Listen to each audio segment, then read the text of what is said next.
I'm Michelle, and this is my romantic tangle. And in my latest attempt to knit my way up through my Hobby Lobby clearance yarn hauls of the past 4 years, I am tackling some Yarn Bee Authentic Hand Dyed. This stuff was originally $14.99 a skein, reduced to $3.74, and I was so excited when I first saw the display of this stuff hanging in the store because some of it looked so pretty.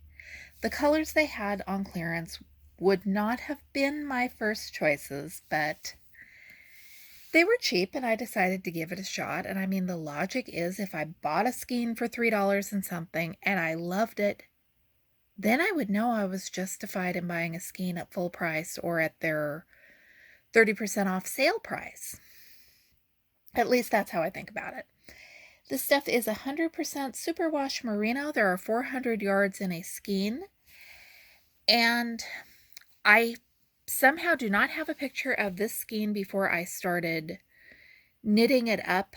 I do have a video showing how to wind it from a skein into a ball. So if you want to see it in all its original glory, I will post a link to that video at the end of this one. And I also grabbed a screenshot to show you real quick just so you can see. It looked much prettier in the skein than it did in the ball.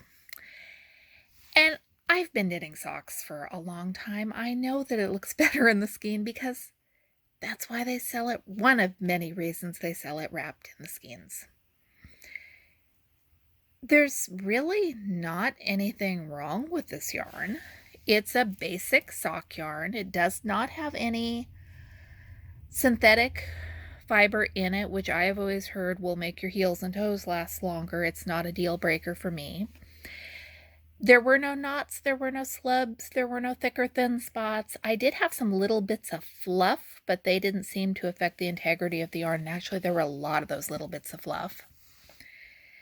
And had no trouble knitting my way through my sock. It looks drab on the camera. And that is because it looks drab in real life. This is just not an awesome colorway as far as I'm concerned. It pools like crazy. Some people like pooling, some people don't. I tolerate it. The only other skein I bought was this one, which is Coral Carrot, and I've got higher hopes that it will knit up into something pretty. Because even if it stripes and pools and flashes and does crazy things, at least the colors will have more contrast. I'm not in a hurry to cast on with it soon, so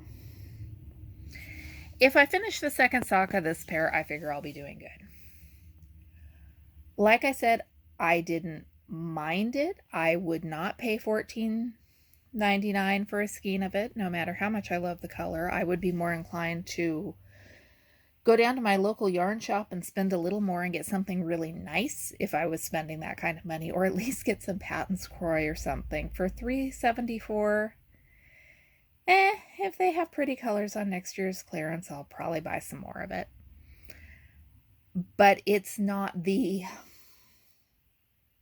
Cozy Toes, the 100% acrylic sock yarn that I also bought at the clearance sale. Was a joy to knit with. I was thrilled this past week to see that they have it in other colors. I will definitely be buying more of that, even if I have to pay full price. This stuff I'm not nearly as enthusiastic about. Have you knitted with it? Did you enjoy the process? Do you see any strengths or weaknesses in this yarn that I didn't notice? If you did, let me know in the comment section down below. My other Hobby Lobby clearance project of the moment, I'm using some Rapology hues, and I absolutely adore it. And I'm glad I bought a lot, and I wish I'd bought more. That's a big project, so it's probably going to be at least a couple more weeks before I have that video ready to post, but it is coming, and I've got more projects lined up after that one because if I ever want to buy more yarn, I've got to make a dent in what I have. Thanks for watching. I'm Michelle, and this is my romantic tangle, and I'll be back with you with more videos soon.